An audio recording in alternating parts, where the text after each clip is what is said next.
اگلی حدیث ہے وعن ابی العباس عبد الله بن عباس بن عبد المطلب رضی اللہ عنہما عن رسول اللہ صلی اللہ علیہ وسلم فيما يروي عن ربه تبارك وتعالى قال ان الله كتب الحسنات والسيئات ثم بين ذلك فمن هم بحسنة فلم يعملها كتبها الله تبارك وتعالى عنده حسنة كاملة وإن هم بها فعملها كتبها الله 10 حسنات إلى 700 ضعف إلى أضعاف كثيرة وإن هم بسيئة فلم يعملها كتبها الله عنده حسنة كاملة وإن هم بها فعملها كتبها الله سيئة واحدة متفق عليه.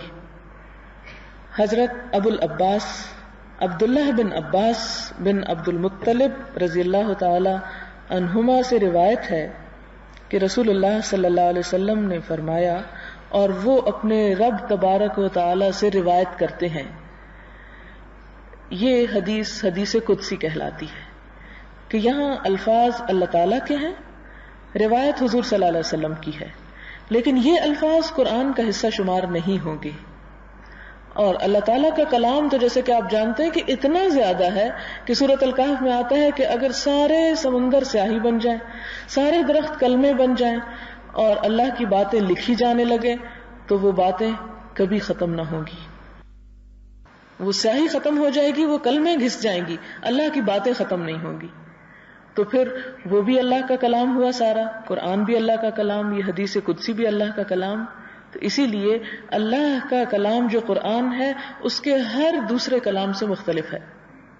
تو یہ حدیث قدسی میں کیا روایت کرتے ہیں کہ اللہ تعالیٰ نے نیکیاں اور برائیاں لکھی، پھر ان کو ظاہر کر دیا، بتا دیا کہ یہ نیکی ہے اور یہ برائی ہے.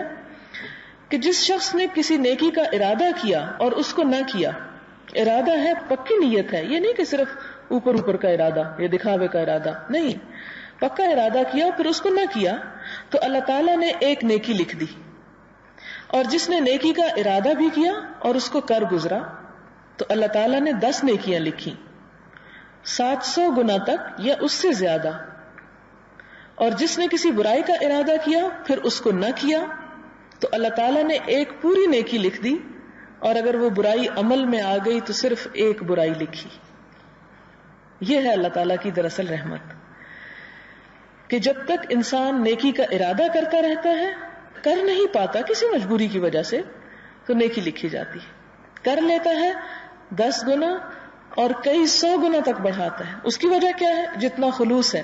یہ بھی نیت سے متعلق ہے، یعنی ایک نیکی 700 گنا کیسے ہو جاتی ہے اس سے ملٹیپلائی، اس لیے کہ اس میں اتنا ہی خلوص اور محبت اور جذبہ اور نیت خالص ہوتی ہے.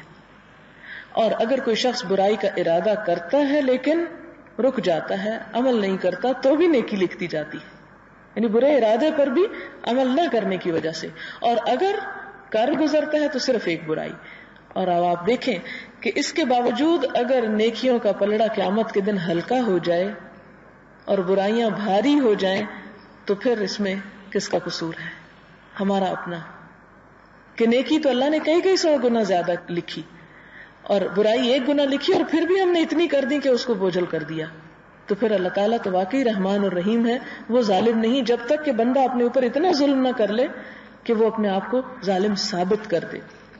حدیث یہ ہے، حضرت عبداللہ بن عمر سے روایت ہے کہ میں نے رسول اللہ صلی اللہ علیہ وسلم سے فرماتے ہوئے سنا ہے کہ تم سے پہلے 3 آدمی کہیں روانہ ہوئے، راستے میں شام ہو گئی. تم سے پہلے سے مراد یہ کہ پچھلی کسی قوم کے لوگوں کا یہ واقعہ ہے، امت مسلمہ کا نہیں. انہوں نے ایک غار میں پناہ لی. جب اس میں داخل ہوئے تو ایک پتھر گر پڑا اور غار کا دروازہ بند ہو گیا.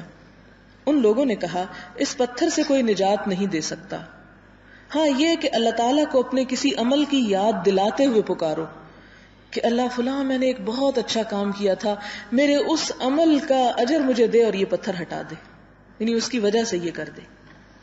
جس طرح قرآن پاک میں آتا نا کہ وابتغوا الیہ الوسیلہ، کہ اللہ تعالیٰ تک پہنچنے کے لیے کوئی ذریعہ تلاش کرو. تو انہوں نے اپنا نیک عمل ذریعہ تلاش کیا.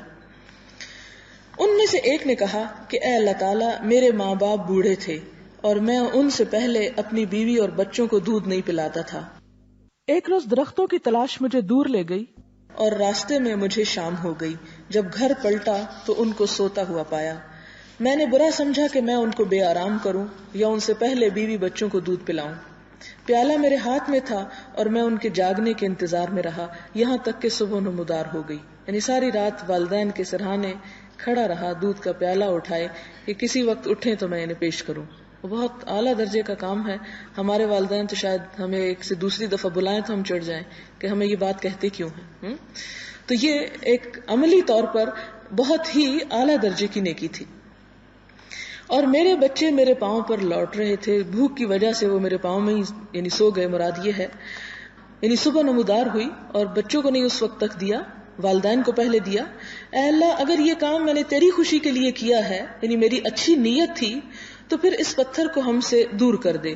تو پتھر تھوڑا سا ہٹ گیا, جس کا مطلب یہ ہے کہ نیت اچھی تھی مگر اتنی نہیں تھی کہ سارا پتھر ہٹ جاتا. جیسے ایک اچھی نیت سے کام کیا جاتا ہے تو ایک نیکی بھی اس کی ہو سکتی ہے اور 700 بھی ہو سکتی ہیں. تو گویا کچھ پتھر ہٹ جاتا ہے.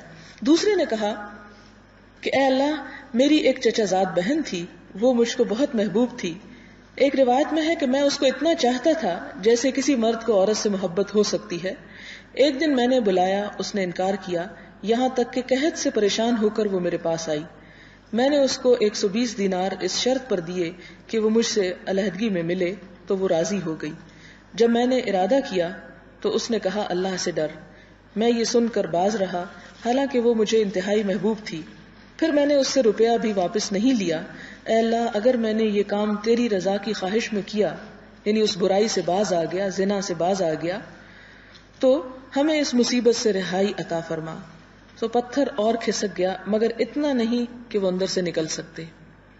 تیسرے نے کہا اے اللہ میں نے کچھ مزدور کام کے لیے بلائے اور ان کو پوری پوری مزدوری دی سوائے ایک آدمی کے کہ وہ چلا گیا, اس نے مزدوری نہ لی. میں نے اس کی مزدوری سے تجارت کی یعنی جو پیسے اس کے حصے کے تھے وہ میں نے کسی بزنس میں لگا دیے. کچھ عرصے میں تجارت خوب نفع لائی. ایک دن وہ آیا اور کہا اللہ کے بندے میری مزدوری واپس دے. میں نے کہا یہ جتنی چیزیں تم دیکھ رہے ہو, اونٹ, گائے, بکری, غلام, یہ سب تمہارے ہیں اور تمہاری مزدوری سے ہیں. کہا مجھ سے کیوں مذاق کرتے ہو؟ میں نے کہا میں مذاق نہیں کرتا, یہ حقیقت ہے کہ یہ تمہاری ہی مزدوری ہے کہ بڑھ گئی وہ. تو وہ یہ سب کچھ لے کر چلا گیا. اے اللہ اگر میری یہ بات تجھے پسند آئی تو ہم کو اس تنگی سے نجات فرما. بس وہ پتھر ہٹ گیا اور سب لوگ نکل گئے. تو گویا یہ آخری کام جو تھا, یہ تینوں کاموں کی نسبت, اور یہ بڑے دل گردے کی بات ہے کہ انسان کسی کے ساتھ اتنی خیر خواہی کرے, اتنا اس کے ساتھ اچھی طرح معاملہ کرے, اور پھر سوائے اس کے کہ خدا کے سوا اور کوئی نہ دیکھ رہا ہو اس کا ایک ایک پیسے کا حساب کر کے اسے واپس لوٹا دے. اور نہ صرف یہ کہ اتنا بلکہ اسے کئی گنا کر کے زیادہ بھی. تو یہ بات اللہ تعالیٰ کو بہت پسند آئی اور وہ پتھر جو تھا وہ اپنی جگہ سے ہل گیا اور وہ سب کے سب لوگ باہر آ گئے. یہ حدیث بھی متفق علیہ ہے, بخاری میں 4 جلد میں موجود ہے 2 مقامات پر 369 اور 70 پر, اور مسلم میں حدیث نمبر ہے 2743. اور حدیث میں ہمیں جو باتیں پتہ چلتی ہیں وہ یہ کہ ایک تو تکلیف اور تنگی کے وقت اور ایسی مشکل کے وقت کہ جب انسان اپنا کوئی زور بازو نہ آزما سکے یا حالات اس کے اختیار سے بالکل باہر ہوں, تو اس وقت بہترین سہارا جو ہے وہ اللہ سے دعا کرنا ہے, بہترین عمل, اور انسان کو اللہ ہی کو پکارنا چاہیے. دوسرا یہ کہ اپنے ایسے عمل زندگی میں جو کیے ہیں اور جو انسان صرف آخرت کی نیت سے کرتا ہے, اس وقت اس کی نیت یہ نہیں ہوتی کہ دنیا میں اس کے بدلے کچھ چاہوں. اگر ان کو ذریعہ بنا کر اور ان کو یاد دلا کر اللہ تعالیٰ کی رحمت کو جوش میں لاتا ہے تو ایسا کرنا کوئی برائی نہیں ہے. تیسری بات یہ ہے کہ والدین کے ساتھ احسان کرنا, جیسا کہ آپ جانتے ہیں کہ اللہ کی عبادت کے بعد سب سے بڑی نیکی ہے, کہ اللہ تعالیٰ نے قرآن پاک میں بارہا یہ فرمایا کہ اللہ کو ایک مانو یا اللہ کی عبادت کرو اور والدین کے ساتھ احسان کرو. تو یہ بہترین نیکیوں میں سے ایک نیکی ہے جو انسان کو اس دنیا اور آخرت دونوں میں خوشبختی سے ہمکنار کرنے والی چیزوں میں سے ہے. پھر اسی طرح یہ ہے کہ والدین کو ہر دوسرے رشتے پر ترجیح دی جانی چاہیے. پھر ہم دیکھتے ہیں کہ پاکیزہ زندگی جو ہے، بے حیائی اور برائی اور زنا سے بچنا، یہ بھی اللہ تعالیٰ کو بہت ہی پسندیدہ ہے، اور ان نیکیوں میں سے ایک نیکی ہے کہ جو انسان کے لیے بہت سی آئندہ زندگی میں، دنیا میں بھی اور آخرت میں بھی مشکلات سے بچنے کا باعث بن سکتی ہے۔ پھر یہ ہے کہ دوسرے کے ساتھ اچھا معاملہ کرنا، امانت کو پوری طرح ادا کر دینا۔ یہ مزدوری دراصل اس کے پاس کیا تھی؟ ایک طرح سے امانت ہی رہ گئی تھی، ہاں؟ تو امانت کو ادا کرنا، جبکہ کوئی اور، اب دیکھیں کہ ایک مزدور کی کیا حیثیت ہوتی ہے۔ اگر انسان اسے کہے کہ چلو نکل جاؤ اس دروازے سے، کچھ نہیں ملتا، کہاں تھے اتنے دن سوئے رہے، اور جب تم نے ٹائم پر نہیں لیا تب تمہارے لیے اور کچھ باقی نہیں ہے۔ تو انسان ایسا کرنے پر جب قادر ہو تو اس وقت انسان اگر خدا سے ڈرتے ہوئے بہترین معاملہ کرتا ہے تو یہ خدا کی رضا کا باعث بنتا ہے۔ پھر اسی طرح یہ ہے کہ اس انداز سے دعا کرنا اور اللہ تعالیٰ کے رحمت اور جوش اور اس کو کسی بھی چیز کے ذریعے اس کے آگے، اسی کو کہتے ہیں عاجزی اور زاری کا اظہار کرنا، اور اس سے ہر طرح سے مانگنا کہ بس تو دے ہی دے، جس طرح بھی دے، تو اللہ تعالیٰ کو یہ چیز جو ہے وہ بہت پسند ہے۔ وآخر دعوانا ان الحمدللہ رب العالمین۔ سوال ہے قضائے عمری پڑھنا ضروری ہے یا باقاعدگی سے نماز شروع کر دی جائے تو پچھلی نمازیں معاف ہو جاتی ہیں؟